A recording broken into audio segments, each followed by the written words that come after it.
It feels like everybody has been talking about building new habits, habit stacking, and just everything about healthy habits. However, not a lot of focus has been given to breaking bad habits, and this is what we're going to talk about today. Hello everyone and welcome back to my channel. My name is Brie and I am a pre-qualified psychologist, and today we're going to talk about breaking bad habits. I want to mention that if the behavior you're trying to get rid of looks more like an addiction, then this video might not be for you, and you might want to seek help from a qualified mental health professional, as in this video we're just going to talk about how to get rid of small bad habits.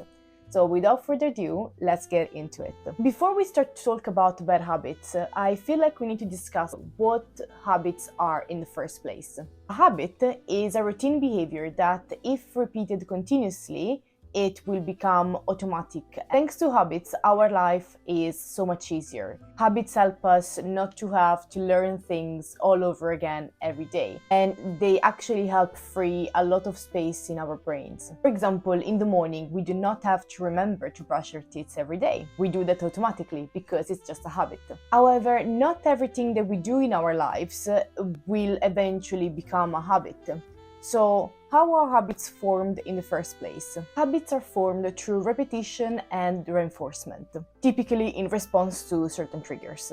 There are a few ideas about how habits may be developed, and the most popular is the 3R: reminder, routine, and reward. So the first R is reminder. The reminder is a trigger. This could be an event, a feeling, or a behavior. For example, let's say that we are thirsty. That is our reminder. The second R, routine, is the behavior associated to that reminder. So, for example, I'm thirsty, therefore I'm going to drink a cup of water. And the final R is reward. So, whatever good happens after we perform a certain behavior. So, in this case, we have just drank a cup of water, therefore we are not thirsty anymore. The reward will make it more likely that we're going to repeat the behavior in the future. But what actually happens in our brain that make us develop habits? This is very important to understand how also bad habits are developed. When we see a reward, an area of our brain called the ventral tegmental area, which control things like reward behavior, learning, and memory, is stimulated to produce dopamine. Dopamine will then travel to another area of our brain called the nucleus accumbens. I apologize if I'm not saying this correctly, but I've always read these words in books. I've never had to say it out loud, so I hope I'm pronouncing them correctly. Anyway, the nucleus accumbens is known primarily for its role in pleasure, reward, and addiction. Once in the nucleus accumbens, or whatever it's called, the dopamine will bind to receptors in our neurons, and it will then change their activity. This change in neurons' activity will translate into us experiencing pleasure and reward. After all of this happens, the prefrontal cortex, that is the part of our brain associated with planning and decision making, assesses the event and connect the pleasure experienced with the action. Basically, the prefrontal cortex will say, oh my god, what just happened was amazing, we need to do it again. And the stronger the pleasure that we feel, the stronger will be the signal sent to the prefrontal cortex and other areas responsible for memory and behavior. And the stronger is the signal, the more likely we will be to perform that behavior again. There are some things that will give us more pleasure than others. And unfortunately for us, some of the things that give us more pleasure are also bad for us. This includes, for example, smoking, eating sweet things, or scrolling social media. This kind of activity releases a lot of dopamine in our brain, and this is the reason why we develop bad habits. By the way, if you are enjoying the video so far, I would really appreciate it if you could leave a thumbs up or leave a comment, as it really helps the algorithm apparently. All of this said, once we develop a bad habit,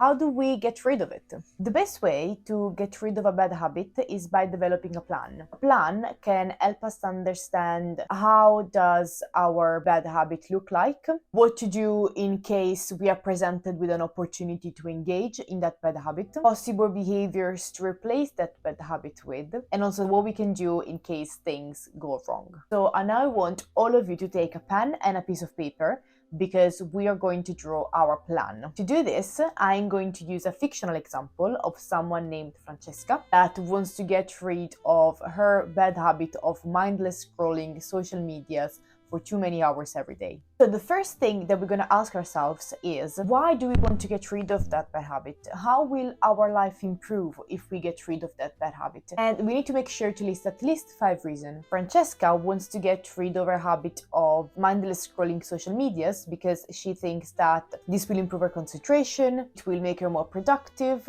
it will prevent her from comparing herself to other people online, it will help her be more intentional with her time, and it will also help with her stress and their anxiety. It is really important that we actually list these 5 reasons, as this will help us getting the motivation that we need to actually get rid of that bad habit.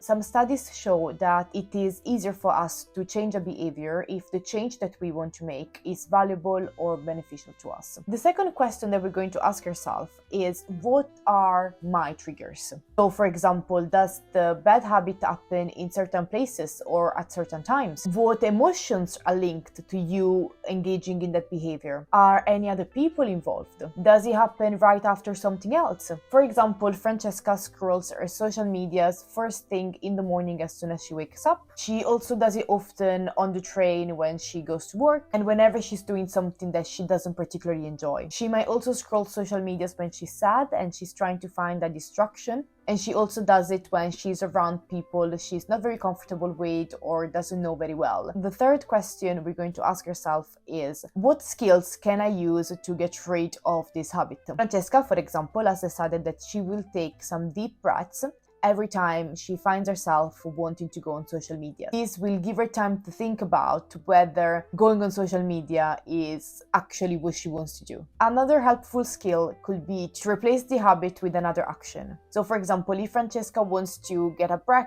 or wants to distract herself, could she maybe read a book instead of going on social media? Could she maybe do some houseworks? Or if she really wanted to go on her phone, could she maybe use it to call a loved one instead? Another skill would be to leave notes around the house in places where that behavior is triggered. So for example, Francesca might leave a note on her bedside table that says, don't scroll social medias as soon as you wake up. Question 4 that we're going to ask ourselves is, can I do this with someone else? Can I find an accountability partner? Accountability partners can be great motivators and can really help us getting rid of bad habits. Francesca has a friend, Chloe, and Chloe wants to get rid of her habit of eating too many sugary things throughout the day. Could they maybe support each other? Maybe they could plan to check in on each other every day and share their progresses. Question 5 is, how will I reward myself? Remember the reward system we talked about before?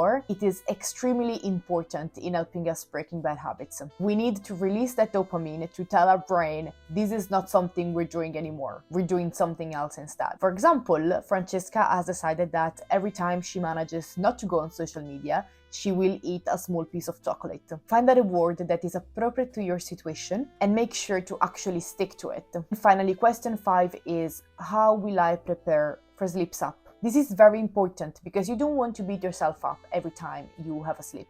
Slips will happen and it is very important that we deal with them in the right way. For example, Francesca has decided that whenever she finds herself scrolling social media, she will engage in some positive self-talk, telling herself things like, you can do this, you're strong enough. She will also take a note of her sleep and she will try to learn from it. What went wrong? What can she do to prevent this from happening in the future? In conclusion, habits can be very helpful in our everyday lives, but it is very easy to develop bad habits. If that happens, we can draw a plan to get rid of those bad habits. It is very important that you give yourself time. Some research show that it takes at least 21 days to break a bad habit. And depending on what the habit is, how strong that habit is, and for how long you've had that habit, it may take even longer. Finally, I want to mention again that if you're fighting against deeper bad habits that look more like addictions, these tips might not necessarily work for you, and the best advice I can give you is to reach out for help from a qualified professional that will be able to support you. And this brings us to the end of the video. I really hope you enjoyed it and find it helpful.